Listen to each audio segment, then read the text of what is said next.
जब 4 साल से संतान सुख से वंचित बहू को सास ने बांझ कहकर घर से निकाल दिया, तब एक अनुभवी दाई माँ ने बहू के शरीर के उन 7 लक्षणों का ऐसा गहरा राज खोला जिसे सुनकर घमंडी सास अपने ही घुटनों पर गिरकर फूट फूट कर रोने लगी।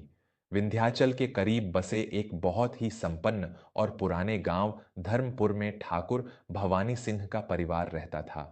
भवानी सिंह गांव के एक प्रतिष्ठित व्यक्ति थे। उनकी पत्नी सुलोचना एक अत्यंत कठोर और पुरानी विचारधारा की स्त्री थीं, जिनका मानना था कि एक स्त्री का जीवन केवल तभी सार्थक है जब वह इस घर को एक वारिस दे सके।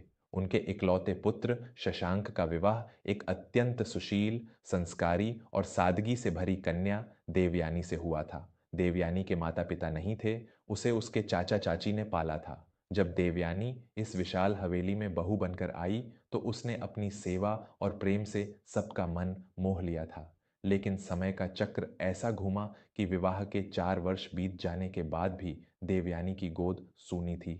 शुरुआत में तो सुलोचना ने धैर्य रखा, लेकिन जैसे जैसे समय बीतता गया उनका धैर्य जवाब देने लगा। हवेली में अब देवयानी के लिए ताने और तिरस्कार का दौर शुरू हो गया। शशांक अपनी पत्नी से बहुत प्रेम करता था, लेकिन अपनी मां के कठोर स्वभाव के आगे वह भी विवश था। एक दिन सावन के महीने में घर में एक बड़ा अनुष्ठान था। देवयानी सुबह से रसोई में लगी हुई थी। अचानक उसे भयंकर थकान और चक्कर महसूस हुआ। उसके पेट के निचले हिस्से में एक अजीब सी ऐंठन हो रही थी। देवयानी रसोई के कोने में बैठ गई और उसके चेहरे पर चिंता की लकीरें खींच गईं। तभी सुलोचना वहां आ गई। देवयानी को इस तरह पेट पकड़कर बैठे देख सुलोचना का पारा 7वें आसमान पर पहुंच गया। क्या हुआ महारानी? आज फिर महीने के वही दिन आ गए क्या? मैंने तो सोचा था कि शायद इस बार कोई खुशखबरी मिलेगी, लेकिन तुम्हारे भाग्य में तो सिर्फ इस खानदान को रुलाना ही लिखा है।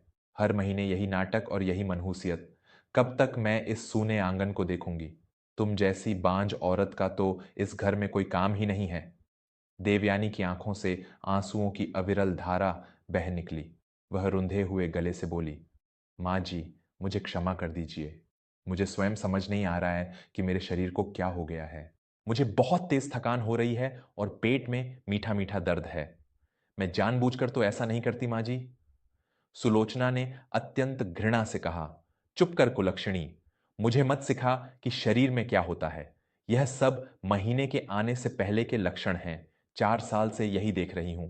आज के बाद तू मेरे सामने मत आना। शशांक के पिताजी से कहकर मैं शशांक का दूसरा विवाह करवाऊंगी। तू अपने चाचा के घर वापस जा सकती है। देवयानी के पैरों तले जमीन खिसक गई। मेरे आत्मीय श्रोताओं, मैं आपका अपना विवेक वर्मा। हमारे समाज में आज भी जब एक स्त्री मां नहीं बन पाती तो सारा दोष उसी के सिर मढ़ दिया जाता है। हर महीने एक उम्मीद का टूटना और फिर से वही ताने सहना एक स्त्री को अंदर ही अंदर मार देता है। मासिक धर्म का आना कोई अपराध नहीं है, लेकिन अज्ञानता और अहंकार में डूबे लोग एक स्त्री की उस शारीरिक और मानसिक पीड़ा को नहीं समझते। अगर आपको भी देवयानी के इन खामोश आंसुओं ने भीतर तक झकझोर दिया है और आप मानते हैं कि हर स्त्री को सम्मान और प्रेम का अधिकार है, तो अपने इस परिवार वर्मा स्टोरीज को अभी सब्सक्राइब कर लें। आपका एक सब्सक्राइब और आपका जुड़ना मुझे यह विश्वास दिलाता है कि आज भी समाज में संस्कारों और भावनाओं को समझने वाले लोग मौजूद हैं। कृपया अपना स्नेह दें और अभी सब्सक्राइब करें। चलिए देखते हैं कि देवयानी के जीवन में अब क्या मोड़ आता है। सुलोचना के कटु वचनों से देवयानी पूरी तरह टूट चुकी थी। उसने अपना सामान बांधना शुरू कर दिया। हवेली के बाहर शशांक खड़ा रो रहा था, लेकिन सुलोचना की जिद के आगे किसी की नहीं चल रही थी।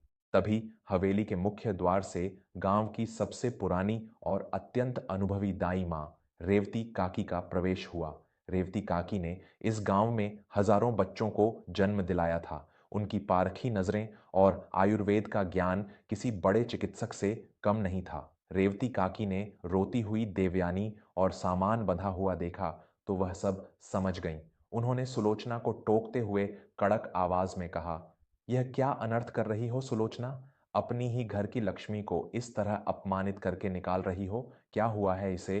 सुलोचना ने चिढ़ते हुए उत्तर दिया, काकी, तुम बीच में मत पड़ो। 4 साल हो गए, इसके पेट से कोई अच्छी खबर नहीं आई। आज फिर इसे वही मासिक धर्म की ऐंठन हो रही है। यह बांझ है काकी, मैं इसे और नहीं झेल सकती। रेवती काकी ने अपनी अनुभवी आंखों से देवयानी के पीले चेहरे को देखा। वह देवयानी के पास गईं और उसका हाथ पकड़कर उसकी नाड़ी टटोली। कुछ क्षण बाद काकी के चेहरे पर एक अत्यंत गंभीर और रहस्यमयी मुस्कान आ गई। उन्होंने सुलोचना की ओर मुड़कर कहा, अरे अज्ञानी सुलोचना, तुम जिसे बांझ समझकर घर से निकाल रही हो और जिसे तुम मासिक धर्म का दर्द समझ रही हो, वह वास्तव में एक नए जीवन की आहट है। तुम औरतों को बस ताने देना आता है, शरीर के लक्षणों को पहचानना नहीं। आज मैं तुम्हें वे 7 लक्षण बताती हूं जो यह तय करते हैं कि शरीर में मासिक धर्म आने वाला है या फिर एक नन्ही जान ने गर्भ में प्रवेश कर लिया है। ध्यान से सुन। हवेली के प्रांगण में एकदम सन्नाटा छा गया। शशांक, सुलोचना और स्वयं देवयानी रेवती काकी के मुख की ओर देखने लगे। रेवती काकी ने देवयानी के सिर पर हाथ फेरते हुए अपना वो प्राचीन और गूढ़ ज्ञान साझा करना शुरू किया। पहला लक्षण, रक्तस्राव का अंतर। सुलोचना, तूने देवयानी से पूछा कि क्या उसे मासिक धर्म आ गया? देवयानी, मुझे सच बता, क्या तुझे रक्त का पूरा बहाव हुआ है या केवल एक दो हल्की गुलाबी या भूरे रंग की बूंदें दिखाई दी हैं? देवयानी ने डरते हुए सिर हिलाया। काकी, केवल बहुत हल्का सा दाग लगा है जो कल ही बंद हो गया। मुझे लगा कि शायद इस बार मेरा शरीर कमजोर है। काकी ने मुस्कुराते हुए कहा, यही अज्ञानता है। जब मासिक धर्म आता है तो रक्त का बहाव तेज होता है, लेकिन जब कोई भ्रूण मां के गर्भाशय से जुड़ता है तो केवल हल्का सा दाग लगता है, जिसे आरोपण का रक्त या इम्प्लांटेशन ब्लीडिंग्स कहते हैं। यह प्रेगनेंसी का सबसे पहला और सटीक लक्षण है। दूसरा लक्षण, ऐंठन का स्थान। मासिक धर्म के समय दर्द पूरे पेट और कमर में भयंकर रूप से होता है, लेकिन जब प्रेगनेंसी ठहरती है तो गर्भाशय के फैलने के कारण पेट के निचले हिस्से में एक बहुत ही हल्की मीठी मीठी सी ऐंठन होती है, जैसी देवयानी को आज सुबह से हो रही है। तीसरा लक्षण, स्तनों में भारीपन और नसों का दिखना। जब शरीर में नए हार्मोन बनते हैं, बॉडी स्त्री के स्तनों में एक अजीब सा भारीपन और हल्का दर्द रहने लगता है। देवयानी का चेहरा बता रहा है कि वह पिछले कुछ दिनों से इस भारीपन को महसूस कर रही है। रेवती काकी ने एक गहरी सांस ली और आगे कहा, चौथा लक्षण, बार बार मूत्र आना। मासिक धर्म से पहले ऐसा नहीं होता, लेकिन जब गर्भ ठहरता है तो शरीर में रक्त का प्रवाह बढ़ जाता है और गुर्दों को अधिक काम करना पड़ता है, जिससे स्त्री को बार बार मूत्र त्यागने की इच्छा होती है। पांचवा लक्षण, भयंकर थकान। सुलोचना, तू इसे कामचोर समझ रही थी, लेकिन प्रेगनेंसी के शुरुआती दिनों में शरीर बहुत अधिक मात्रा में प्रोजेस्टेरॉन हार्मोन बनाता है, जिसके कारण स्त्री को बिना कुछ किए भी ऐसी थकान महसूस होती है मानो उसने पहाड़ों को तोड़ दिया हो। छठा लक्षण, भोजन से अरुचि या अजीब गंध। आज देवयानी रसोई में थी तो उसे चक्कर क्यों आया? क्योंकि प्रेगनेंसी में स्त्री की सूंघने की क्षमता बहुत तेज हो जाती है। मसालों या छौंक की जो महक पहले अच्छी लगती थी, वही अब उल्टियां लाती है। और सातवां लक्षण, मिजाज का बदलना। मासिक धर्म से पहले जो चिड़चिड़ापन होता है, वह रक्तस्राव शुरू होते ही समाप्त हो जाता है। लेकिन प्रेगनेंसी में भावनाओं का उतार चढ़ाव लगातार बना रहता है। स्त्री कभी बिना बात के रो पड़ती है तो कभी खुश हो जाती है। रेवती काकी के ये शब्द सुनकर सुलोचना की आंखें फटी की फटी रह गईं। मेरे प्यारे दोस्तों, यह केवल कोई कहानी नहीं, बल्कि हर घर की वह सच्चाई है जिसे आज की युवा पीढ़ी और यहाँ तक कि घर के बड़े बुजुर्ग भी अक्सर नज़रअंदाज कर देते हैं। प्रेगनेंसी और पीरियड्स के लक्षणों में जो यह बारीक अंतर होता है, वह अज्ञानता के कारण कई बार बहुत बड़ी गलतफहमी और मानसिक क्लेश का कारण बन जाता है। एक स्त्री अपने शरीर में पल रहे इन बदलावों से गुजरते हुए कितनी घबराई हुई होती है, यह केवल वही समझ सकती है। क्या आपके घर में भी कभी अज्ञानता के कारण किसी स्त्री को ऐसी पीड़ा सहनी पड़ी है? अगर रेवती काकी के इस गहरे ज्ञान और देवयानी के इस संघर्ष ने आपके दिल को छुआ है, तो बिना एक पल सोचे वर्मा स्टोरीज चैनल को सब्सक्राइब कर लें। आपका जुड़ना ही इस चैनल की सबसे बड़ी शक्ति है। अपनी भावनाओं को हमारे साथ जोड़ें और अभी सब्सक्राइब का बटन दबाएं।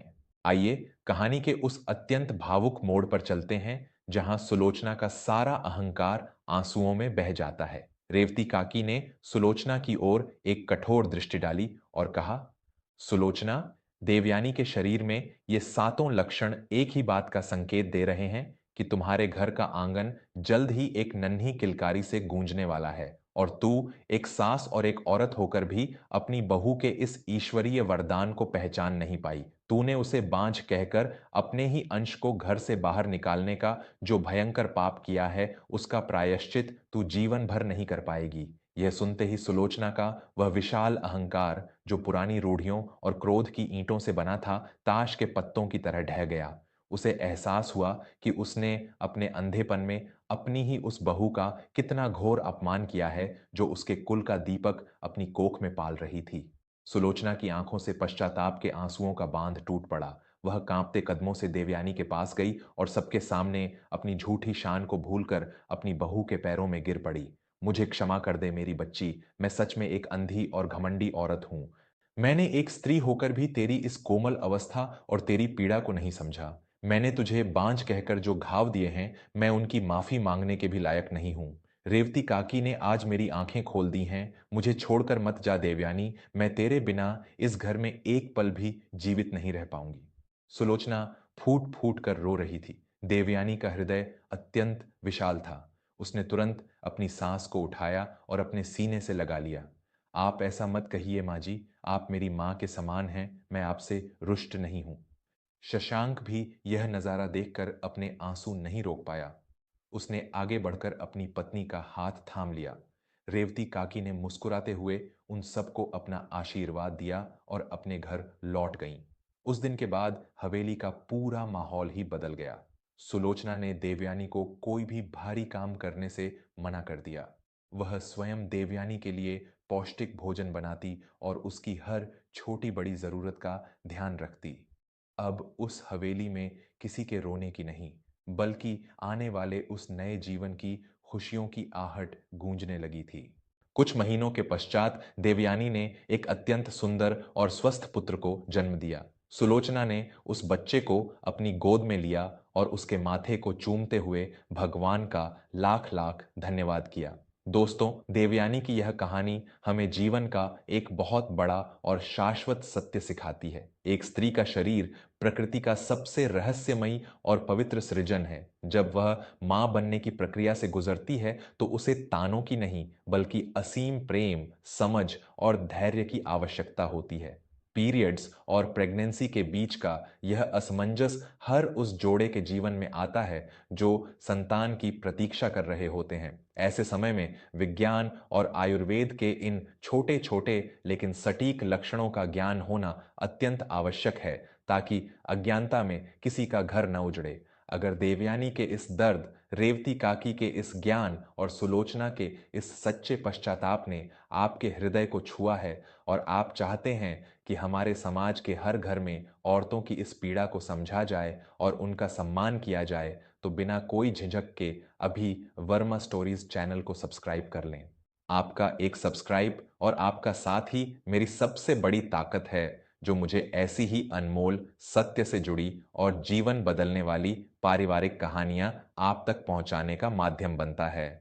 अपने परिवार से प्रेम करें, घर की स्त्रियों का सम्मान करें और जीवन की सच्चाई से जुड़ी ऐसी ही कहानियों के लिए हमेशा सुनते रहें अपना पसंदीदा channel Verma stories. Comment box में पूरे भाव से जय मातृ शक्ति या जय श्री कृष्ण अवश्य लिखें। ईश्वर आपके परिवार पर सदा अपनी कृपा बनाए रखें। आप सभी का हृदय से बहुत बहुत धन्यवाद।